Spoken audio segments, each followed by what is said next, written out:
Oiê, pode olhar. Eu sou Ayrton Marques e estou de volta para mais um episódio do videocast de entrevistas do Olhar Direto. E hoje o nosso papo reto e direto é com o governador Mauro Mendes.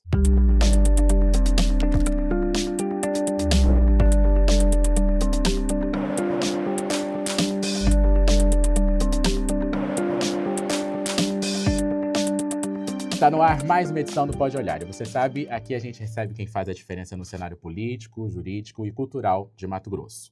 Reeleito em 2022, Mauro tem sido uma das vozes mais firmes no debate sobre segurança pública, defendendo tolerância zero contra o crime, penas mais severas e até a classificação de facções criminosas como organizações terroristas.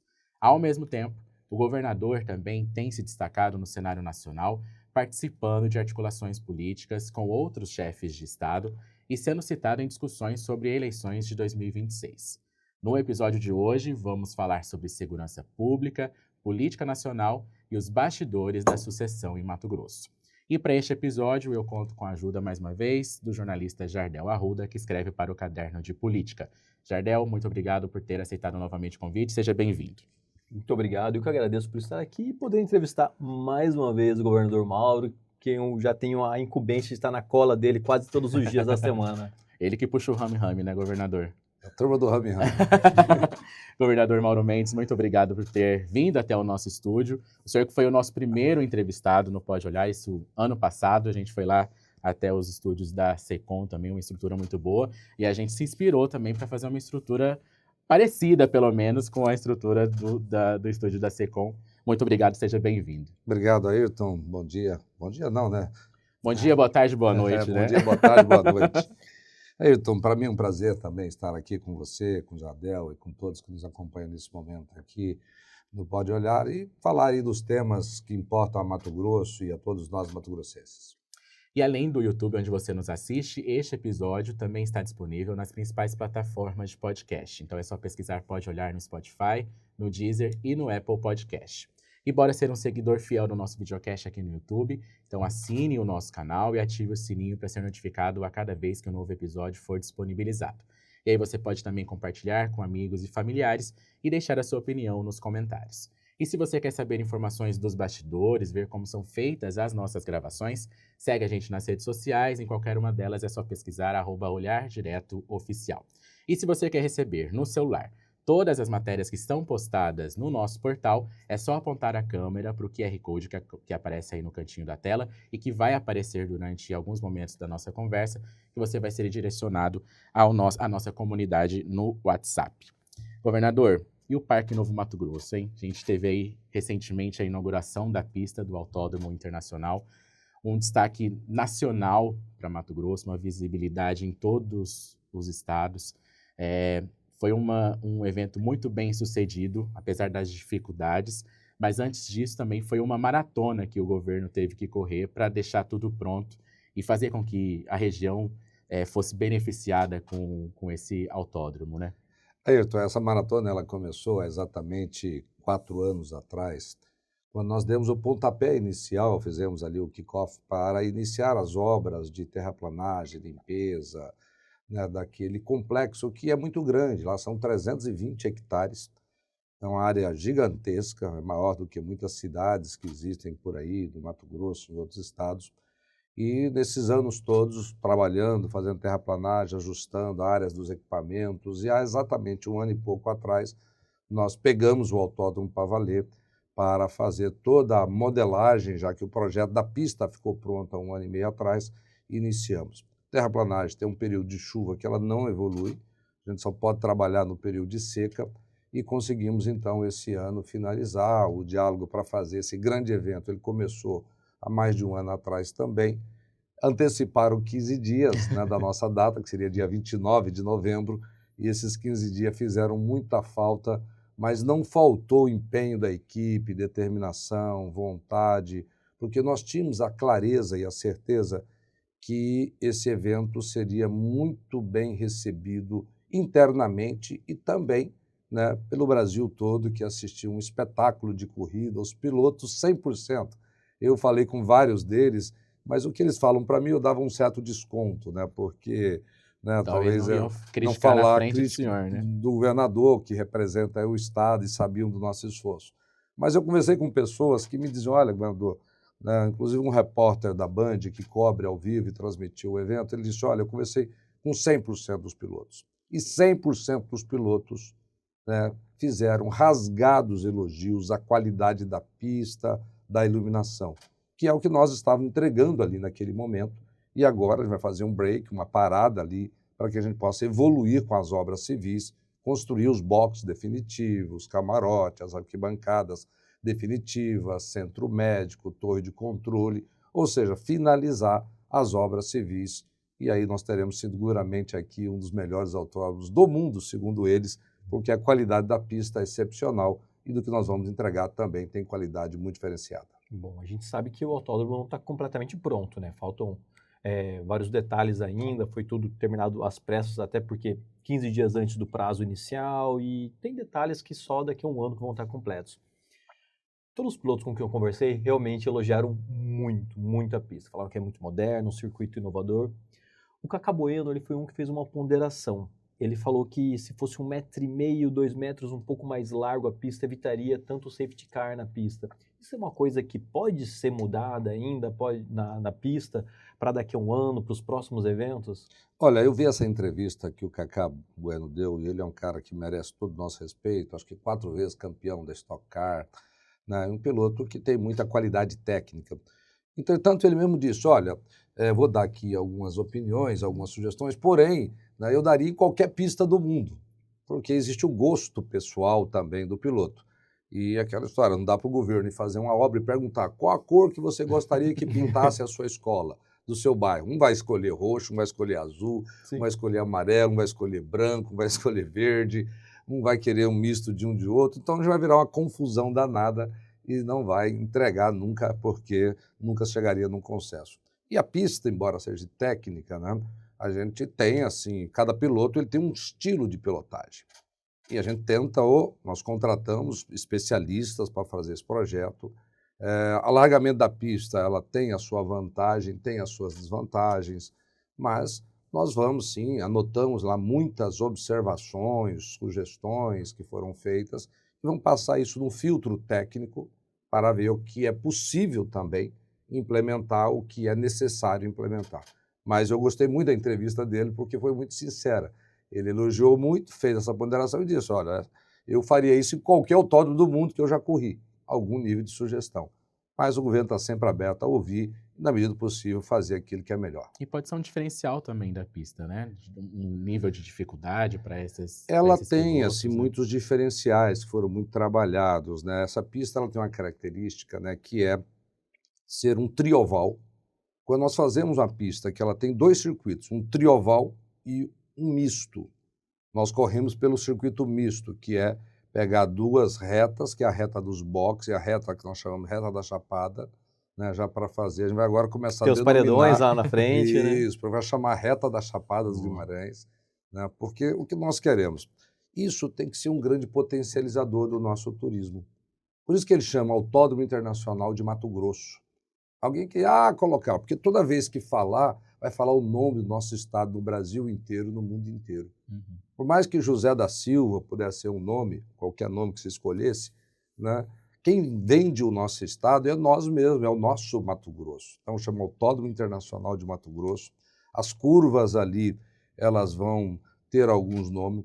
Vou propor, por exemplo, um nome ali, tem um S lá, né, embora poderia chamar S do Senna, mas eu prefiro chamar S do Schaeffer, que foi a família Schaeffer que doou aquela área para o governo de Mato Grosso.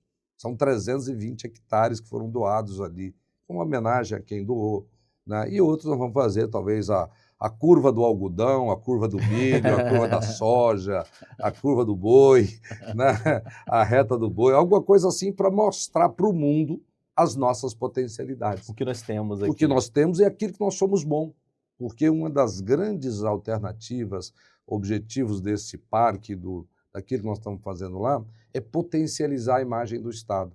Eu, por exemplo, nunca tinha ouvido falar de Bahrein. Como é que eu conheci Bahrein? Pela Fórmula 1. Nunca tinha ouvido falar de Dubai, muitos anos atrás.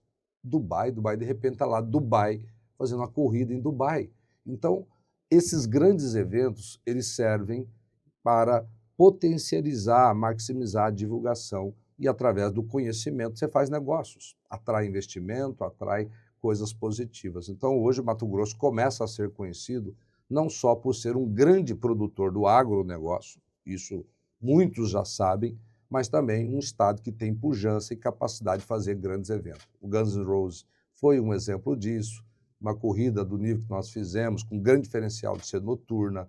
A iluminação foi comparada aí às melhores do mundo, né? Teve piloto que disse que até melhor que Dubai. Falei, poxa, ganhar de Dubai já é... Vamos chamar de Cuiabarém, né? Cuiabarém, botaram o apelido de Cuiabarém. Então isso é muito bacana porque são alusões à nossa cidade e ao nosso estado muito positiva e isso traz bons resultados no presente e no futuro. Governador, o Ministério Público, antes da corrida oficial, ele até entrou com uma ação para tentar proibir a participação do público ou mudança de arquibancada.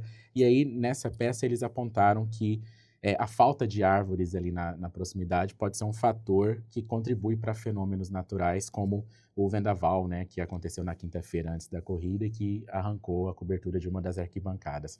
O senhor concorda com essa tese? O governo já tem estudado sobre isso e a possibilidade de adotar alguma medida para fazer com que esses ventos não sejam tão fortes ali naquela região? Não, primeiro, o governo não vai conseguir controlar o vento, né? A gente não tem essa pretensão de controlar a natureza e a força do vento e os eventos naturais. Árvores, com certeza, o governo já está plantando lá um monte de árvores. Não precisa de, né, essas sugestões são todas bem-vindas, entretanto, tem coisas que as pessoas sugerem que nós estamos fazendo, só que se faz dentro do planejamento. Lá, quando nós chegamos ali, nós tínhamos árvorezinhas muito pequenas, ele era um cerrado baixo. A altura maior das árvores era de 2, 3 metros, 4 metros, não passava disso. Isso não tem a capacidade de fazer uma cerca de vento. Se eu fosse deixar todas as árvores lá, eu não fazia o local. Impossível. Né? Não, desvia dessa árvore, não, desvia dessa. Eu ia projetar um autódromo para deixar lá algumas dezenas de árvores e não teria autódromo, porque seria impossível fazer um traçado. Fizemos, está sendo plantado, já plantamos, já tem árvore lá de 3 metros, 4 metros, vão ter árvore lá daqui a algum tempo de 10 metros, de 15 metros de altura, muito maiores do que existiam lá e devidamente arborizado. O governo está dentro do planejamento fazendo todo esse plantio. Agora, mais uma curiosidade minha sobre o parque. Quando vai ser inaugurada a roda gigante? Olha, as fundações estão lá em execução, fica na rotatória. A roda gigante já teve o primeiro embarque já das suas peças. Chegou o chumbador, agora está chegando, já embarcou, deve estar chegando em Santos. Eu acredito que até o final de dezembro ela chega toda e nós estamos na fase de execução das fundações. A fundação de um equipamento desse é bastante complexo. Nós tivemos que executar 4 estacas, é um tipo de fundação, esperar 30 dias, fazer uma prova de carga, fizemos a prova de carga, porque ela não pode ter um deslocamento máximo, né, de 20 milímetros, não pode chegar a isso, senão isso dá problema no funcionamento. Então nós, né, fizemos isso, a equipe de engenharia validou e agora que foi liberado para dar continuidade nas fundações. Eu acredito que em 90 dias deve estar concluído e a partir daí então começa a montagem. Eu acredito que até o final de janeiro inicia o processo de montagem. Antes da Páscoa, será que ela está pronta para a inauguração? A montagem ela demora aí aproximadamente, se tudo correr bem, no mínimo uns 3 a 4 meses. É bastante complexo uma montagem dessa, mas em torno de 90 dias é possível fazer. Tudo pensado para segurança também, né? Até porque é uma roda gigante, a maior da América Latina, e ela precisa resistir a tempestades. Sim, não, a fundação é um negócio monstruoso, né? Tem de concreto, lá são 2.000 metros cúbicos de concreto que vai numa fundação dessa. É algo realmente muito grandioso e, óbvio, calculado dentro de todas as normas de segurança, com todos os critérios, para que não haja nenhum tipo de problema. O que a gente pode esperar de cronograma de próximas entregas no parque? Olha, teremos várias aí na sequência. Nós estamos finalizando a área de show. Quem passou por lá, só por fora de ver a entrada, já ficou bastante encantado. Quem teve a oportunidade de ir lá dentro, acho que você esteve lá, né, Jadel? Enorme. Vamos fazer essa pergunta para o Jadel. O que ele achou, Jadel, da área de show lá, da Arena Show? É muito grande, é colossal o lugar. você às vezes acha que é pequeno, e aí quando você precisa procurar uma pessoa no meio daquilo, você nota o quanto aquilo é gigante. Mas você tem que andar. Exato, você cansa de ficar andando lá. Eu queria um patinete elétrico para ficar correndo. Então, a próxima entrega deve ser a arena lá de skate, o skate park, que é também o maior da América Latina.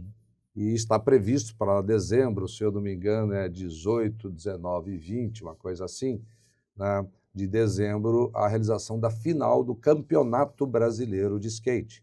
A Fadinha, aquela campeã olímpica, né, deve estar aqui conosco, né, participando dessa final, e é um espetacular espaço também, né, é o maior da América Latina, com uma qualidade extraordinária, todo concebido para funcionar à noite também. Então, vai ser um skate park, vão ter competições à noite. E as pessoas perguntam, mas por que à noite, governador? Quem é de fora, né? Nós aqui sabemos por que à noite. O nosso clima... É que às vezes nem à noite dá para mais fresquinho. Mas lá, sabia que existe um delta térmico, uma diferença térmica, Ailton, entre a temperatura aqui do centro de Cuiabá e lá aquela região? Uma região que tem pouco, não tem muita construção, tem um lago de 130 hectares, um lago gigantesco no seu entorno. Então, aquilo cria um ambiente, um clima muito mais agradável. Lá dá 2, 3 graus, chega até 5 graus de diferença para a temperatura que nós temos aqui na cidade de Cuiabá. Impressionante isso, em função da vegetação em volta e principalmente do lago, né? À noite lá é muito agradável, um clima muito bacana. Bom, skate normalmente o pessoal começa a praticar na adolescência, né? Eu entendo que muitos praticantes vão chegar até muitos usuários do parque vão chegar até lá de carro, mas não é o caso da maior parte dos adolescentes que vão para praticar skate. Vai ser garantido transporte público em quantidade, qualidade para que eles possam frequentar, possam ir e utilizar esse instrumento que está sendo criado, esse equipamento? Com certeza sim, né, Jadel? Nós primeiro cria a linha, depois faz o parque. Primeiro faz o parque, né, cria as oportunidades, depois faz a linha. E dentro dessa lógica, né, isso é muito óbvio que o poder público, através da prefeitura, ou o Estado com a prefeitura, vai providenciar, né, nesse agora tinha transporte público, o prefeito Abílio, né, tomou essa providência, embora com baixo nível de utilização, tá? Porque eu sei que muitas jovens, adolescentes, talvez não tenham carro, mas né, hoje em Cuiabá e Várzea Grande nós temos uma população aí de 1 milhão de habitantes. Aí temos aqui 720 mil carros e motos registrados no Detran em Cuiabá. É um número bastante grande. Então, se você pegar aqui num carro, vai 2, 3, 4 pessoas, olha só a quantidade de gente que poderia estar lá se fosse todo mundo de carro, óbvio que não, isso não é possível. O nosso parque ele tem um diferencial que ele terá, na sua fase final, 20 mil vagas de estacionamento. Não existe nada parecido com isso no Brasil, só os parques da Disney, em alguns lugares do mundo, algumas coisas lá na China, porque não dá para querer competir com a China também, você encontra estacionamento da qualidade que é o nosso ali, quem foi lá viu, né? Estacionamento todo iluminado, asfaltado, tudo marcado. Então, assim, o parque ele é algo que vai deixar aí um excelente equipamento para grandes eventos. Nós estamos nesse momento, você perguntou dos cronogramas, né? Como são vários equipamentos, à medida que vai ficando pronto, a gente vai usando. Né? A Vila das Nações, quem esteve por lá, acho que conheceu, um lugar espetacular. Ela era para a gente fazer o Natal agora, mas as obras atrasaram, começou a chover muito. Agora, graças a Deus, tem que chover, porque precisamos da chuva, né, para o nosso agro no Mato Grosso. Mas a gente está já confirmando, vamos inaugurar ele lá na Páscoa, né, na Semana Santa, fazendo ali, vai ser um belíssimo espetáculo que vai programar. Então, assim, à medida que vai ficando pronto, vai usando. Então, em dezembro, deve inaugurar a hora de show, o skate park, depois fica pronto o bicycross, já inauguramos o motocross, já teve prova do motocross, e o kart, já fizemos uma primeira inauguração da pista, né? Não foi inauguração, foi um teste da pista, agora está indo para a fase final das obras civis. Então tem muito equipamento, vai ficando pronto. O centro de eventos, que é gigantesco, é um dos grandes centros de eventos do Brasil, tem 35, ele é 5 vezes maior, é 35 mil metros quadrados, ele é 5 vezes maior do que o centro de eventos do Pantanal. Todo com ar-condicionado, então é equipamento de alta qualidade para que nós possamos receber também grandes encontros, feiras de negócios, encontros, né, que são feitos no Brasil aí para 1.000, 2.000, 3.000 pessoas, 4.000 pessoas, e que Cuiabá não tinha essa infraestrutura. Com isso, é mais uma forma de você atrair gente para a cidade que vai movimentar toda a cadeia que nós sabemos que ela movimenta. Governador, é possível fazer um paralelo entre o período que o senhor esteve no Palácio Alencastro e foi criticado também por investir e entregar parques como o das Águas, o Tia Nair, com agora, que o senhor também tem sido criticado por uma parcela aí da classe política, principalmente, por fazer esses investimentos no Parque Novo Mato Grosso? E o senhor acredita que, assim como aconteceu também em Cuiabá, em período rápido também, a população vai ver a importância também de ter esses espaços de lazer? Mas, Ayrton, a crítica é feita por 1% das pessoas. Não passa disso. Tem nome e sobrenome na política quem criticou. Pergunta para quem criticou quantas vezes, faz essa pergunta, a sugestão. Pergunta para ele, quantas vezes você levou seu filho na Disney? Vamos ver se eles vão ser honestos em responder. E eles não querem que a população tenha direito a ter um lugar de qualidade para levar os seus filhos, para se divertir. Esses políticos que criticaram já devem ter levado no mínimo umas 4, 5 vezes os filhos na Disney. Viajaram por vários lugares do mundo, esses políticos e as pessoas que criticaram. Então, a gente não pode ligar para a crítica, não. A crítica sempre existe. Agora, é 1% que criticou. Todo mundo que foi lá sai apaixonado pelo parque. Agora, os políticos adversários, eles ficam espumando veneno, ódio e inveja, e aí fazem crítica, mas não podemos ligar para isso, não. Vamos trabalhar, a população está satisfeita, é um grande espetáculo, né, que está sendo produzido ali, serão grandes espetáculos que serão trazidos para lá, tem diversão para o dia a dia, tem lá parques para você levar seu filho de graça, né? Vai ter o Parque da Família, que nós chamamos lá, que está em obra, mas os equipamentos já chegaram, os brinquedos já chegaram da China. Tenho certeza que o filho do cara mais rico de Cuiabá vai nesse local e de qualquer trabalhador vai nesse local, porque ele é espetacular.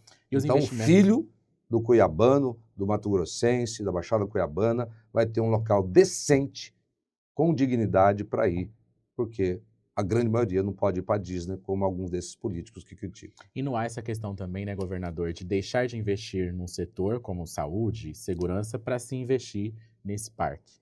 Na verdade, os adversários estão tendo dificuldade para criticar, né? Porque, mas devia investir em saúde. 6 hospitais. Um tem 34 anos, estava parado. Então, ninguém pode abrir a boca para falar isso. Agora, falar besteira, todo mundo fala, né? Isso aí, vivemos num tempo onde as pessoas falam o que quer, falam bobagem, né? A rede social, ela é muito boa, mas ela deu visibilidade para que alguns malucos, algumas pessoas que, né, façam as suas colocações. Faz parte do momento, né? E faz parte da democracia. Vamos mudar de assunto? A gente poderia passar aqui o tempo todo falando de parque, né? Você já viu que é bom. A gente falava só de Stock Car. Vamos falar então. E o ano que vem? Já está marcado a NASCAR, né? Eu estou esperando. A NASCAR parece estar programado para o segundo semestre. Eu espero que as obras civis evoluam bem. E nós vamos ter outro grande espetáculo lá, né, no mês de agosto de 2026. Já tem uma pré-agenda, né, para a NASCAR estar aqui em Cuiabá. E agora em dezembro é Natanzinho, o show do Natanzinho? É dia 29, né? Agora. Tem novembro? Novembro. Eu não queria de jeito nenhum fazer o show lá. Por quê? Muita correria, né?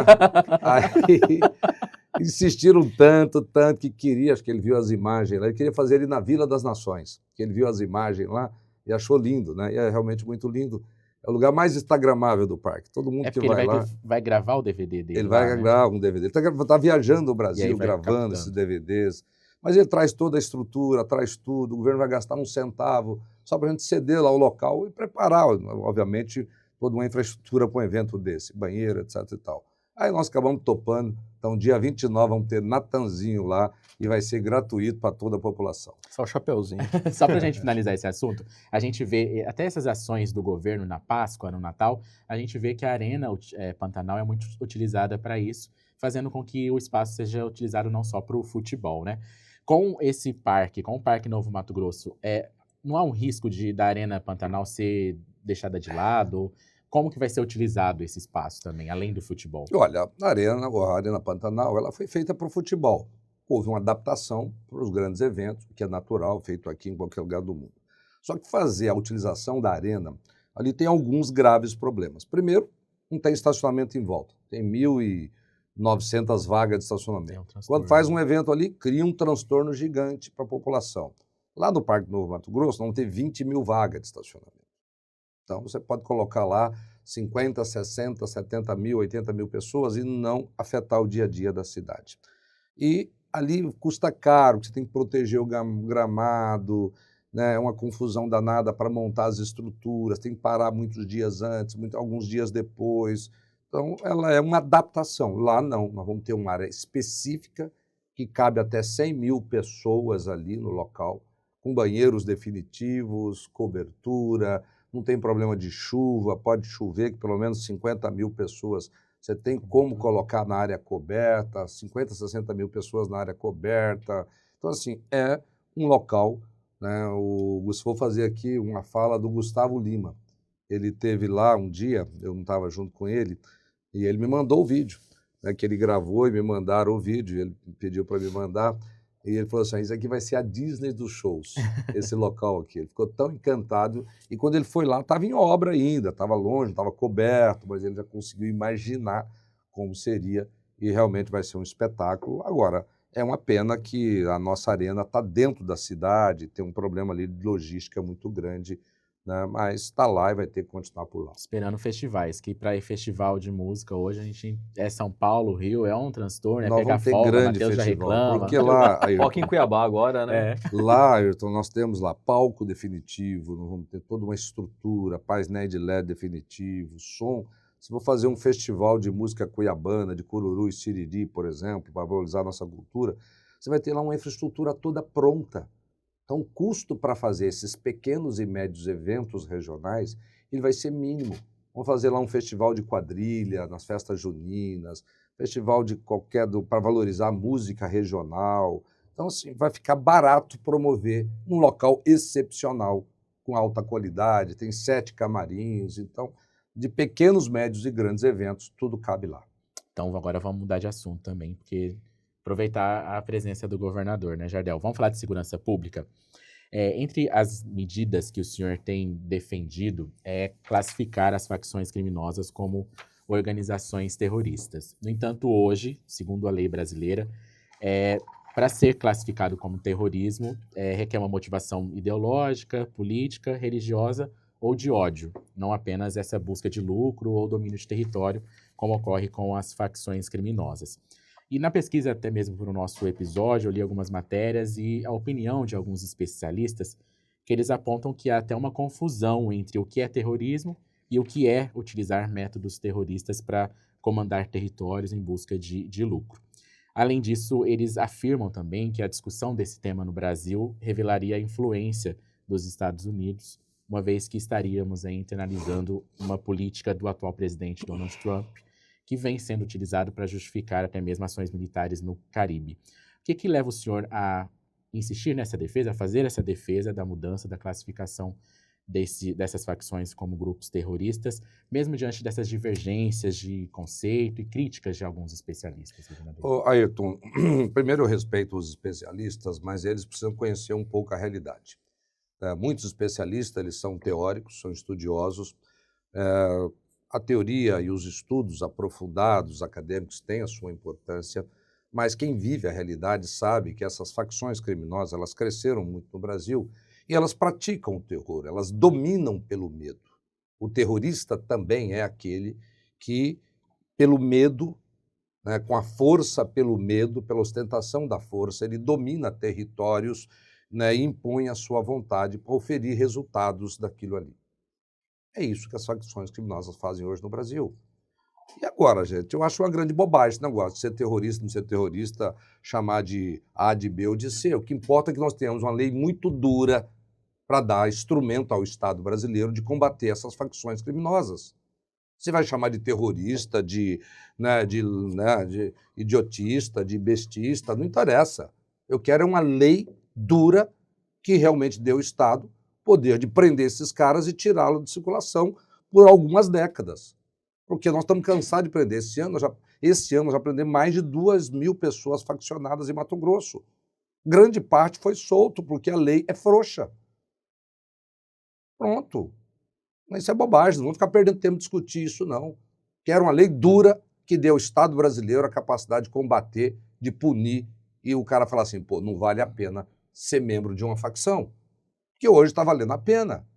O cara vai lá, faz parte, domina um bairro, ele vira o garoto alfa, né? Ele tem resultados econômicos, ele domina aquela região e se é preso, passa 1, 2 anos lá, quando passa, né, é solto e volta de novo. Então esse ciclo, né, que criou uma sensação de impunidade no Brasil está conspirando positivamente para o aumento da violência no Brasil há muitos anos, há muitas décadas. Governador, mas aí o projeto que o DERRIT está relatando, né? O projeto era do governo federal, mas o DERRIT ele já fez 4 relatórios diferentes.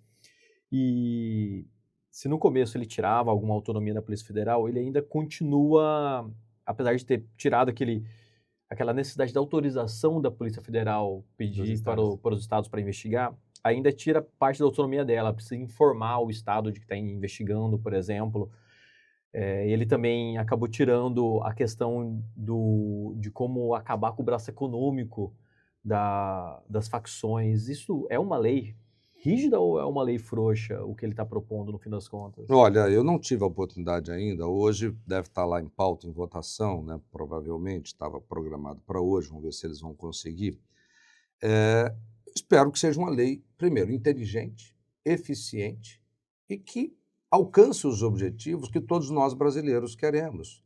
Porque a violência cresce no Brasil há muitos anos e não tem, há muitos anos, nenhum instrumento claro para inverter isso.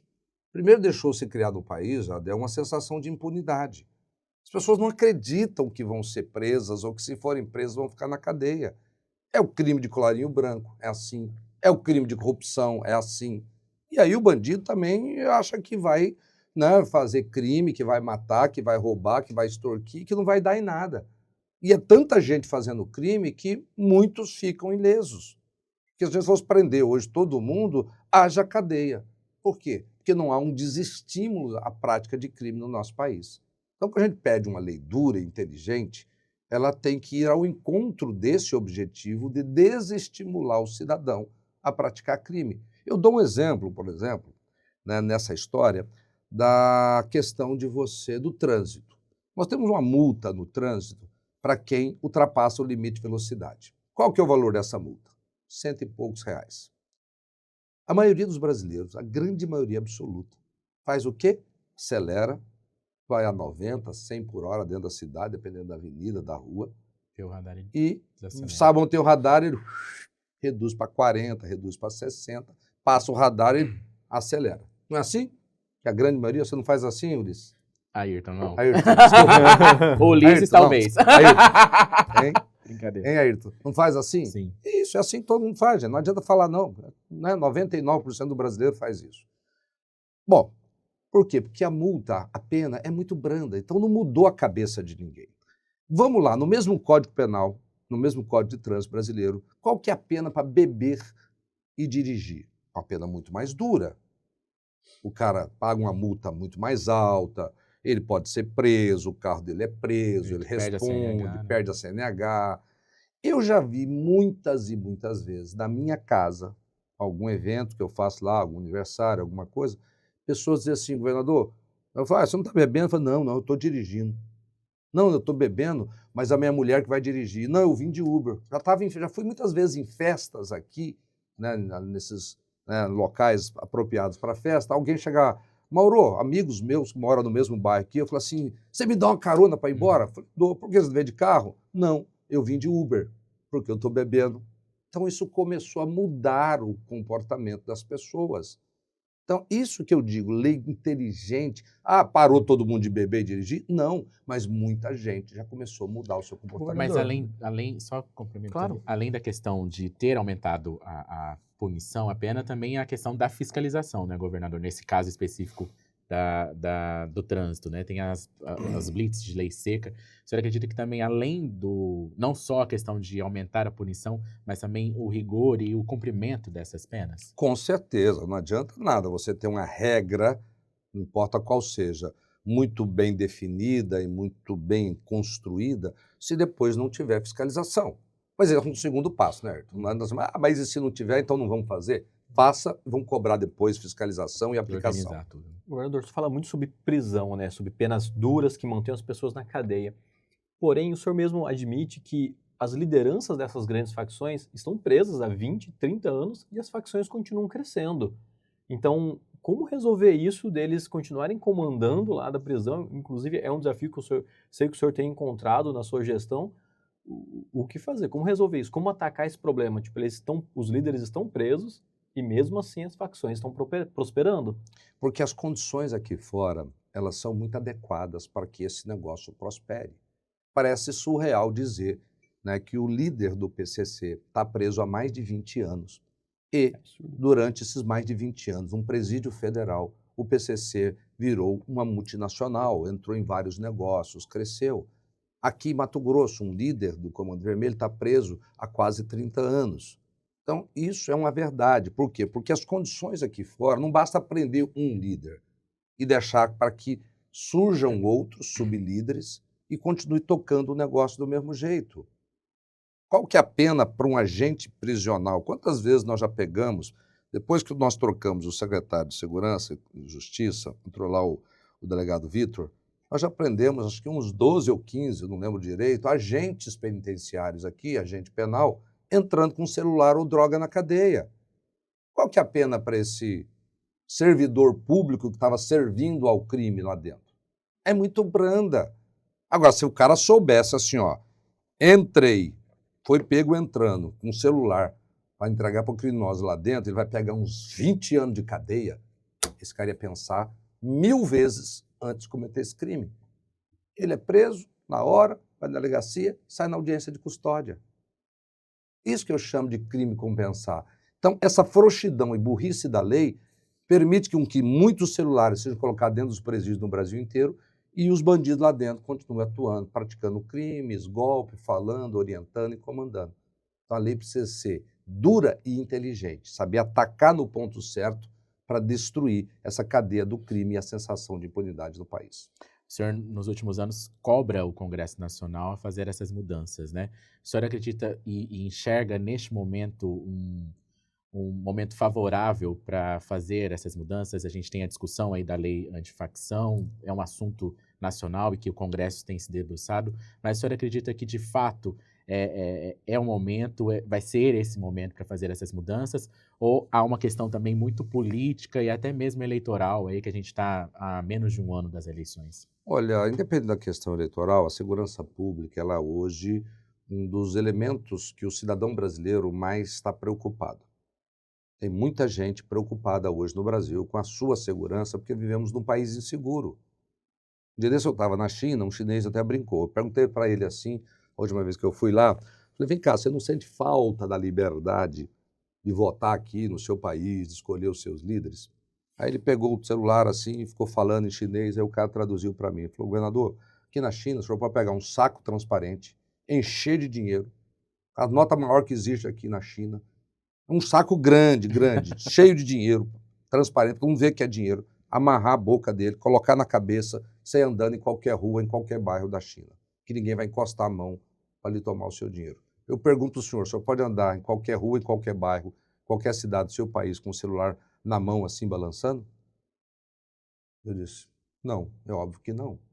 Ele falou, então quem tem mais liberdade? Nós aqui na China ou vocês no Brasil? Vocês estão prisioneiros dentro das suas casas. As pessoas comprando carro blindado, quem pode, indo morar em condomínio, quem pode, indo morar em apartamentos, quem pode, criando as suas proteções individuais, mas a grande maioria dos brasileiros não podem fazer isso. E aí fica refém dessas facções criminosas. Por quê? Porque é um Estado incompetente, ineficiente, que não foi capaz de acabar com essa sensação de impunidade e punir e destruir essa cadeia de crime no país. E é tanta gente praticando crime que aí o Estado fica com dificuldade de reagir. Então, por isso que nós temos que ser inteligente e duro. Não adianta falar assim, vou prender todo mundo que está roubando celular. Vai ser tanta gente presa. Agora, todo celular roubado, alguém recepta, alguém comercializa. Se você colocar uma pena muito dura para receptação consciente de produto roubado, você vai destruir a cadeia de muitos roubos no país. Por que alguém rouba insumo agrícola aqui em Mato Grosso? Porque tem sempre um produtorzinho rural, pequeno, médio ou grande, não importa, que é capaz de comprar isso. Porque ele sabe que a pena é baixa, então vale a pena. Um produto que custa 100, ele paga 20, 30, bem mais barato, ele vai lá e compra. Mesmo sabendo que é roubado, Agora, se esse cara souber que receptar produto roubado vai passar 30 anos na cadeia, ele fala, epa, não vou arriscar não. Moral da história, o cara vai roubar produto agrícola para vender para quem? Vai roubar produto eletrônico, como se rouba aí nas carretas do Brasil inteiro, sendo transportado da fábrica para os CDs, para as lojas, porque tem sempre um comerciante disposto a comprar, para ter lucro. Então tem sempre alguém que está receptando esse celular para revender. Então isso que eu chamo de fazer lei dura, mas lei inteligente, porque você começa a destruir a cadeia criminosa no país. Sobre a questão do PL antifacção, o Derrite apresentou essas quatro versões e, segundo os bastidores, acabou aí desagradando até mesmo a base do governo Lula e até mesmo a oposição, né, a direita bolsonarista. A senhora acredita que foi um equívoco escolhê-lo como relator? Até ele deixou a Secretaria do Governo de São Paulo, né, justamente para isso. Qual que é a avaliação que o senhor faz dessa atuação do Derrite até esse momento? Olha, o Derrite é um cara experiente, né? Não é nenhum amador nessa história. Então, para mim, é difícil criticá-lo aqui de longe, à distância, sem saber verdadeiramente o que está acontecendo. Mas olhando de longe, uma certa distância, essa confusão de um relatório, de outro relatório, de vai e vem, isso não é muito bom. É bom que um relator ele tenha a capacidade de, né, escutar todo mundo, criar uma unidade ali de consenso. Não vai agradar todo mundo, né? Nem Jesus Cristo agradou, todo mundo conhece essa frase, e apresentar um relatório com bastante consistência, que seja defensável. Eu não sei o que aconteceu, que está esse vai e vem. Isso não é bom, porque é um tema muito importante e precisa de um bom alinhamento e de uma boa resposta. Não venha, pelo amor de Deus, com mais do mesmo. Porque no Brasil, a gente escuta sempre essa frase, fizemos o que é possível.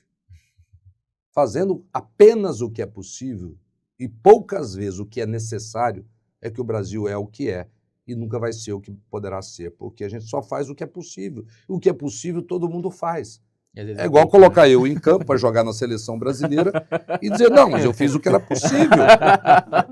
Né? Coloca eu, você, aí o Jardel. E aí, como é que foi? Não, fizemos o que era possível. Qual foi o resultado? Qual foi o resultado? Perdemos de 10-0. Não, mas fizemos o que era possível. Corri, então, assim, né? cara, tem que fazer o que é necessário, tem que escalar para jogar o melhor, né? Tem que fazer aquilo que é necessário fazer para mudar a realidade do país, que não é boa nessa área da segurança pública. Vamos para frente, porque senão a gente... Só voltando a essa questão, ainda da segurança, mas em Estado, né? No Estado, tem aumentado a pressão aí contra o governo pelo chamamento de mais de 1.000 aprovados no último concurso da segurança pública. Classificados. Classificados, isso. Não tem aprovados. Cadastro de espera. Isso, classificados. Uma associação foi criada, até mesmo a justiça foi acionada.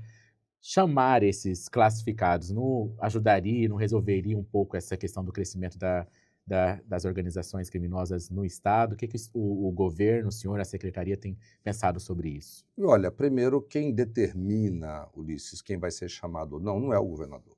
Eu preciso receber um planejamento da área técnica da segurança pública que tem que estar de acordo com a nossa área financeira. Porque se eu coloco lá 1.000, 2.000, 5.000, 10.000, posso chamar 10.000 homens. Tudo bem, pode chamar 10.000 homens e colocar no Estado. Não vai ter dinheiro para fazer mais nenhuma estrada, não vai ter dinheiro para fazer mais hospitais, não vai ter dinheiro para nada. Ou vai ter que aumentar os impostos. Ninguém quer pagar mais, ninguém aguenta, e nem eu já disse, vou mandar nenhuma proposta nesse sentido. Então as pessoas falam assim, chama 1.000, como se aquilo não custasse, e o cidadão que vai pagar essa conta. E hoje, gente, não é gente demais que dá resultado. É usar tecnologia, e o governo investe em tecnologia, estamos investindo em monitoramento, em câmera, em sistemas. Nós investimos muito na segurança pública nesses últimos anos no estado de Mato Grosso. Hoje a nossa polícia civil, militar, as nossas forças, elas são uma das mais bem, se não a mais bem equipada do país. É São Paulo e olha lá, para bater de frente com todo o tipo de armamento, todo o tipo de sistemas de investigação que nós temos. O nosso presídio aqui é considerado um dos melhores do Brasil em termos de segurança, né, de modernidade, de conforto para os profissionais trabalharem lá, assim, de conforto sob o aspecto da segurança pessoal do agente prisional e até para as pessoas que estão lá dentro também melhorou muito. Então nós criamos várias alternativas. Então chamar gente, claro, essas pessoas querem vir para o Estado. Agora, primeiro, ninguém tem direito a isso, já entrar na justiça e perderam. O Estado fez cadastro reserva e nesse período nós já chamamos mais de 3.500 profissionais na segurança. Então o governo chama, agora nós estamos lá para fazer o que é bom para a sociedade, não o que é bom para algumas pessoas. Se for bom para o governo prestar esse serviço, nós vamos chamar como temos chamado. Agora, não temos obrigação de chamar ninguém. Não adianta ficar falando isso. Não adianta político achar que vai ganhar um voto. Porque tem político que, para ganhar um votinho, ele pega qualquer causa, né? E fica defendendo tudo. Pega a causa aqui, defende ali, com o objetivo de enganar essas pessoas e, obviamente, ganhar um votinho delas. O governo não trabalha dessa forma. Ele vai trabalhar dentro de planejamento e resultado. O senhor quer nomear esse político que tem feito Tem isso? vários aí, vocês sabem nome e sobrenome. Mauro, ainda esse ano, inclusive, o senhor tentou criar a figura do agente de segurança temporário, que ficaria alguns anos como agente e depois ele sairia, né? Para bombeiros, tem. A gente tem isso no Exército, por exemplo, né? Os oficiais temporários. Você acha que essa seria uma solução para ter o incremento de homens e não ter esse custo eterno para o Estado com o servidor concursado? Olha, a partir do momento que você faz um concurso e coloca alguém, você fez um compromisso para o resto da vida dele. Não é só enquanto ele está na ativa, não. Depois que ele aposenta, ele continua recebendo salário, né, pago pelo Estado, pago pelo cidadão. Então, se eu, como governador, deixar essa despesa de folha aumentar demais, acontece o que aconteceu quando eu entrei aqui no Estado, lá em 2019, que o Estado estava quebrado, o governo de Mato Grosso não conseguia pagar nem salário. Lembra que estava com o 13º atrasado? Lembra que, né, as obras paralisaram tudo porque o governo não conseguia pagar os seus fornecedores? Tinha 374 obras paralisadas lá em janeiro de 2019? Lembra que ficou hospitais aí a vida inteira sem construir? Lembra que as rodovias estavam um caos em Mato Grosso? É isso que querem? Vamos inchar o Estado? Nós gastamos ali, só na folha do Executivo, 17 bilhões. É praticamente 1 bilhão e 400 milhões por mês que nós gastamos ali com folha de pagamento. É muito dinheiro, quase 3 Mega Sena acumulada de final do ano por mês que nós gastamos com a folha do Estado. Então, a gente tem que ter cuidado com isso, porque parece bonitinho falar, vamos dar aumento, vamos aumentar o efetivo. Essa conta volta para o cidadão, volta para a sociedade. Mas essa seria uma boa solução para ter o contingente e não ter esse compromisso eterno? Na área da segurança, é possível fazer isso no bombeiro, e nós já fizemos. Na polícia civil, tá, e militar, eu acho difícil daqueles homens que vão estar na rua, quase impossível. Eu não concordo e, tecnicamente, não é possível. Agora, o cara que fica lá dentro de uma delegacia, trabalhando como escrivão, trabalhando ali em algumas áreas de apoio administrativo na polícia, alguns serviços de escritório, por que não pode ser com um profissional temporário? Vai custar muito menos para o Estado, as coisas vão mudando, daqui a pouco nós vamos ter inteligência artificial em mais áreas, daqui a pouco a tecnologia vai mudando, talvez eu não precise, como em algumas áreas. Lembra que antes, quando você precisava ir no Detran, um dia desse, falou, Mauro, faz muitos anos que eu não vou no Detran. Um amigo meu falou, porque ele faz tudo pelo celular. Antigamente precisava ter muito mais gente lá no Detran para atender. Recentemente fui pegar a minha CNH renovada, né? Não tinha fila nenhuma. Cheguei menos de um minuto. A pessoa, se eu tivesse feito concurso, igual todo mundo queria para o Detran, tinha lá 1.000 pessoas lá. O que nós estamos fazendo com essas pessoas hoje? Um monte de atendente lá concursado, que você não pode mandar embora mais. E o cidadão pagando essa conta, veio a tecnologia, mudou isso completamente. Os ganha-tempo, com o tempo, vão acabar, porque vai ficar tudo eletrônico, gente. Essa é a tendência. Um pouco mais cedo, um pouco mais tarde, mas muita coisa vai se transformando. Então, tem que ter muito cuidado. Agora, o problema aqui, eu sempre digo isso, né? No Estado, o cara toma uma decisão porque é bom para ele, mas não é bom para a sociedade. Ele ganha uns votinhos, agrada um segmento aqui, agrada um segmento ali, é bom para a reeleição dele. Eu olho para o conjunto, fui contratado para olhar para o conjunto da população, o macro, né, e tomar decisões que sejam estruturantes para Mato Grosso. Governador, falando de servidor, está em tramitação aí na Assembleia o projeto de reajuste de 6,8% para os servidores do TJ. A gente está gravando na terça, provavelmente quando for no ar a Assembleia pode ter aprovado. Caso esse reajuste, esse aumento seja aprovado, o senhor vai vetar essa matéria? Ayrton, é um tema delicado esse, né? Vetar ou não é uma questão a posteriori para mim analisar, tá? Agora, eu já disse, e vou repetir aqui, que por que vai dar um aumento real só para o judiciário?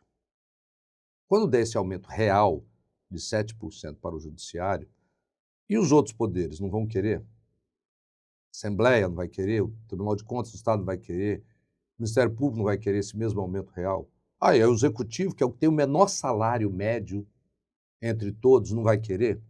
Tá bom, se der esse aumento de 7%, 6,8%, quase 7% para todo mundo, é 1 bilhão e 600 direto na folha, mais o impacto atorial. Vai dar aí quase 1 bilhão e 800 milhões, que vai ter que sair de algum lugar. Ou cria um novo imposto para essa nova despesa, ou vai lá naqueles investimentos que o governo está conseguindo fazer e corta. Então, vou apresentar para os senhores deputados, olha, está aqui a lista de qual imposto vocês querem criar para criar essa despesa nova, ou qual é, né, os cortes que vocês querem fazer. Quais hospitais deixarão de ser feitos, quais as estradas deixarão de ser asfaltadas, quais as escolas deixarão de ser construídas ou melhoradas, quais os investimentos o Estado vai fazer. Porque é simples assim, gente. Criou uma despesa, você tem que ter uma receita. Se não tem receita nova, você tem que cortar uma despesa existente, é assim na sua vida. Mas já não há uma previsão dentro do duodécimo desses Ah, poderes? só que esse duodécimo, ele sai do Executivo, e o duodécimo que está lá no Judiciário foi levado para lá o ano passado para abrir 35 varas no interior. Não abriram a vara, não estavam atendendo a população, e agora estão dizendo que ia dar aumento. Não é justo com a população isso também, né? Não é justo, né, com o cidadão do interior que não tem vara, tem comarca lá, mas não tem juiz, está precisando colocar juiz e não foram colocados. A gente viu que até deputados da base, né, Jardel, têm apoiado esse projeto aí de reajuste. O senhor acredita que, até pela proximidade do fim do mandato e também da eleição, a base do governo pode ficar um pouco mais rebelde ali na Assembleia Legislativa, apoiando esses projetos que são têm um apelo mais popular, mas que também causam um grande impacto, né, econômico principalmente? Por conta da sensibilidade do voto, né? Assim, é normal, né, que o político que está no legislativo, ele tende a olhar mais para o seu universo menor ali e olhar muito para o voto, né, para ele ganhar voto, não perder voto, para ele ganhar um votinho ali, ganhar um voto aqui, ganhar um voto acolá. Isso é natural, não é um problema de Mato Grosso, no Brasil inteiro, é um problema da cultura do nosso país. As pessoas olham mais para o seu interesse, quem está na política, a maioria dos políticos são assim, tá? Olha mais para o seu interesse pessoal do que para o interesse coletivo. O interesse pessoal dele está em primeiro lugar, depois vai pensar na população. A maioria dos políticos no Brasil tem esse comportamento. E, não, nesse caso específico, né, alguns vão lá, olha, vai lá o servidor, faz uma pressão, vem essa história de que, mas está no orçamento. Orçamento não, gente, é dinheiro, vamos falar de dinheiro. O dinheiro sai do bolso do cidadão. Se a gente gastar mais o dinheiro do cidadão, mal esse dinheiro, pode ter certeza que isso vai sair de algum lugar. Ou vai aumentar os impostos ou vai deixar de prestar serviços. E vem cá, o salário, né, lá no Judiciário é muito maior do que no Executivo. A média lá, eu vi, está em torno de R$20 mil da remuneração final. Tem uns que ganham menos, mas tem uns que ganham muito mais. Estou falando de média. E no portal Transparência, né, esses dias aí de setembro, parece que um levantamento foi feito e mostra isso. Então eu pergunto aqui, o trabalhador aqui fora, né, a não ser o Jardel, né, e o Ayrton que está aqui, que ganha muito mais do que isso, né? Entendeu? Mas a maioria absoluta dos trabalhadores, das pessoas que trabalham aqui fora, ganham muito menos que isso. E esses caras estão pagando a conta. E aí? É justo isso? Eu tenho coragem de falar sim. Eu tenho coragem. Porque eu continuo pensando do mesmo jeito que eu entrei e vou sair dessa forma. Eu vim aqui para defender a maioria. Não adianta querer agradar todo mundo, você desagrada todo mundo. Se eu for nomear todo mundo que está lá, se eu for abaixar todos os impostos, se eu for fazer tudo que pedem para mim, o Estado quebra em um mês. Porque toda hora chega lá um empresário querendo diminuir o imposto. Toda hora chega alguém lá querendo que eu faça um asfalto novo na estrada, na região dele. Toda hora chega alguém lá pedindo para fazer uma escola, não sei o quê. Então, gente querendo aumentar a despesa e gente querendo diminuir a receita, o tempo todo tem. Se eu seguir essas orientações, esse pedido, o Estado quebra em menos de um mês. Governador, para a gente encerrar a nossa conversa, vamos de rame-rame um pouquinho? Bora! Rapidamente. Recentemente, nessa semana, o prefeito Abílio disse, de forma exclusiva ao Olhar Direto, que retirou o apoio ao seu nome, uma eventual candidatura ao Senado. O senhor não cravou se vai ser candidato ou não, mas já há essa conversa aí. E tempos atrás ele cravou esse apoio, né? Foi o Disse primeiro a que trazer o apoio do o Bolsonaro. apoio dele era para o senhor e para o José Medeiros. Como que o senhor recebeu essa declaração do prefeito Abílio? E o senhor pretende dialogar com o prefeito para entender o que aconteceu? Ou o senhor acredita que isso também é um reflexo aí do embate nacional que o senhor teve com Eduardo Bolsonaro? Olha, primeiro, né, eu sempre recebo com tranquilidade, né? Nós estamos muito distante ainda do período eleitoral, as eleições vão acontecer em outubro do ano que vem. Até lá eu tenho que decidir se eu serei ou não candidato. Nunca falei para ninguém que eu sou candidato. Então, quando eu recebo apoio, eu agradeço, fico feliz, né, fico lisonjeado. Ah, retirou apoio? Também tá bom, não tem problema, não diz que eu sou candidato. Então, esse assunto, ele para mim, não faz parte das minhas prioridades nesse momento. Agora, o que eu falei do Eduardo é aquilo que o Brasil inteiro está vendo, né, gente? Ele fica lá dos Estados Unidos criticando, né, o Tarcísio, já que brigou com o Liz, com coisa, critica O Nicolas, né? critica o Nicolas, critica não sei o quê, né? Fala que o Tarcísio é o candidato. Até onde eu sei, o Bolsonaro falou que o Tarcísio é o candidato dele. Eu ouvi isso da boca do Bolsonaro, não ouvi de ninguém, não. Eu ouvi da boca do Bolsonaro isso. E ele fica falando lá que ele é o candidato do sistema? Não tá, né? Volta para o Brasil, vamos defender a anistia aqui, não é ficar lá nos Estados Unidos. Foi isso que eu disse, né? E isso não muda um milímetro do que eu falei, né? Eu estou preocupado mesmo nesse momento em governar, fazer as grandes entregas, fazer o dia a dia, cuidar bem do governo, que foi para isso que eu fui eleito. Mas parece assim que uma relação que já foi um pouco mais amistosa, mais próxima politicamente falando, entre o senhor Abílio, parece que agora ela está um pouquinho mais afastada, né? As declarações dele parecem que têm tomado um rumo diferente, um rumo de afastamento político. O senhor sente isso?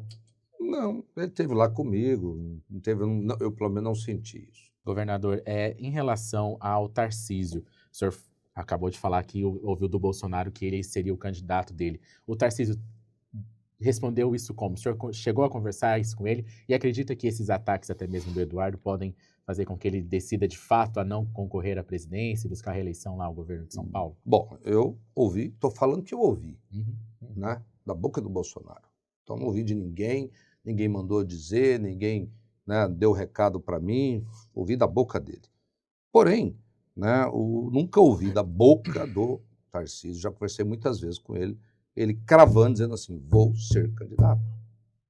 Ele está governando São Paulo, ele tem lá um excelente mandato, ele é hoje o líder da direita que tem, né, uma boa percepção popular, assim como tem um Caiado, assim como tem um Ratinho, mas os rumores que a gente escuta por aí é que o Ratinho parece que está desistindo do projeto dele, não sei se é verdade ou não, porque eu nunca ouvi isso do Ratinho, né, já conversei muitas vezes com ele, né, o Zema também fala da pretensão de ser candidato, então a direita tem hoje aí bons nomes para entrar no debate de 2026, mas objetivamente vamos saber disso ali, ó, dia 5 de abril de 2026. Até lá, vamos vendo aí o que vai acontecer, mas se o Tarcísio for candidato, se ele aceitar esse desafio, tenho certeza que é um grande nome. Se o Caiado aceitar esse desafio, tenho certeza que é um grande nome. O importante é ter pessoas que tenham competência e coragem para fazer o que é certo e tirar o Brasil do caminho que está. E dia 5 de abril, Mauro Mendes continua no Paiaguás ou anuncia a candidatura ao Senado? Esse é um grande dilema que nós vamos viver até o dia 4.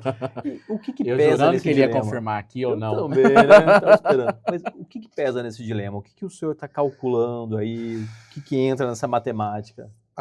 Eu digo para você, Jardel, é que as pessoas pensam assim, que é muito bom. É muito bom ser governador de Mato Grosso. Claro, para mim é uma honra. Fico muito lisonjeado com a missão que foi dada a mim por Deus e pela população de governar esse estado nesses últimos quase 7 anos completo. Fico muito feliz de ter encontrado um estado extremamente quebrado, enrolado, né, com as contas explodindo e hoje ter o Mato Grosso na condição que nós temos. Então, eu, né, sei que eu tenho um pedacinho, né, da responsabilidade, né, e do mérito disso, né, assim como tem tantos outros servidores públicos, como tem tanta gente que ajudou a chegar onde nós estamos hoje. Então, decidir continuar na política, eu nunca vivi da política, tá? Eu vivo, né, das minhas empresas, do meu trabalho. Então, assim, a política ela tem um lado muito ruim hoje em dia no Brasil. As pessoas falam o que quer, te xingam, te esculhambam.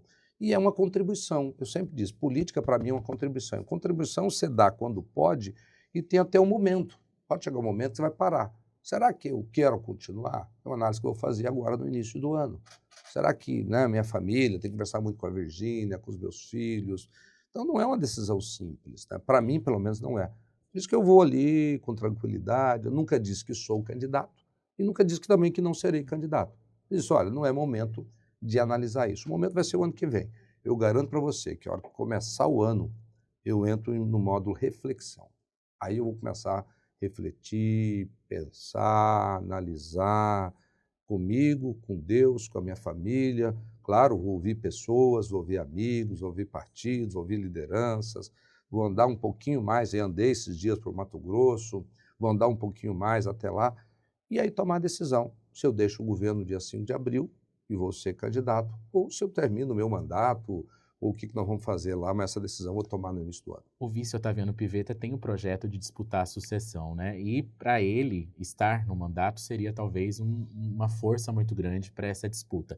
Ele chegou a conversar com o senhor e pedir para o senhor deixar ele governar em Mato Grosso nesses últimos meses para dar uma força maior para o projeto dele? Olha, não pediu isso para mim, mas óbvio que eu já disse publicamente, e repito aqui, Otaviano Pivetta é o meu, será o meu candidato lá em 26.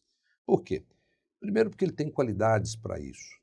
O cara foi 3 vezes prefeito de Lucas do Rio Verde, uma das melhores cidades do estado de Mato Grosso, com indicadores, com resultados extremamente importantes. Tem experiência e já mostrou capacidade.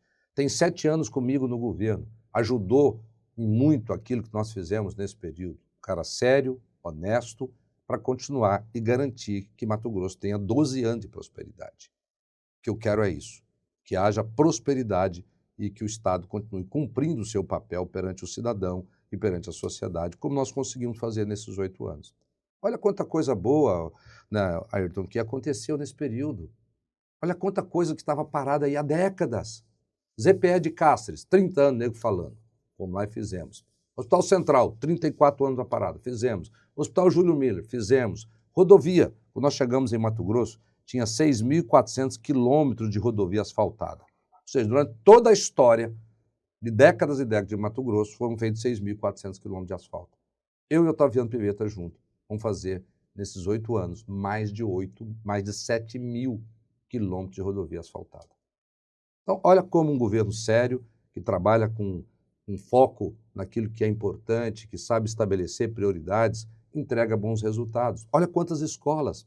Mato Grosso fazia décadas que estava ali acima do 20º lugar, né, entre os estados brasileiros no ensino médio.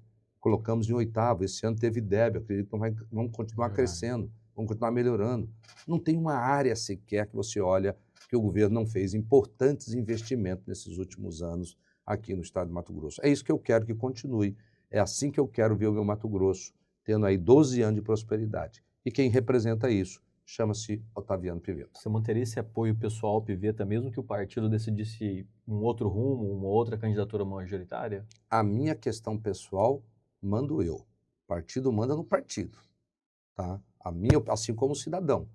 Né? Então eu disse, olha, o que a União Brasil vai fazer, a União Brasil vai decidir na convenção. É assim que funciona. Agora, nenhum partido manda na vontade individual do cidadão. E o cidadão não quiser concordar com o partido, ele sai do partido, ele, né, tem muitos, ou ele briga lá dentro do partido para que a sua vontade seja respeitada, ou ela seja aprovada. Mas a minha opinião pessoal, ela é Otaviano Pivetta. Ótimo, governador Mauro Mendes, infelizmente a gente já chegou ao final da nossa conversa. Eu agradeço muito o senhor ter vindo aqui conversado com os nossos espectadores. Espero que logo o senhor volte também. A gente tem muitos assuntos para tratar. Vamos falar sobre esse último ano de gestão. Enfim, muito obrigado e seja bem-vindo sempre. Obrigado, Ayrton. Obrigado, Jardel. Obrigado a Olhar Direto, né? Pode Olhar, por essa oportunidade de ter falado com vocês aqui nesse momento. Ótimo, Jardel. Muito obrigado. Bom papo, né? Eu que agradeço. Sempre que precisar, estou aqui, Ayrton. E você acompanha a repercussão do nosso episódio no portal, é o olhardireto.com.br. Eu vou ficando por aqui e volto na próxima semana com mais um papo reto e direto. Tchau, tchau.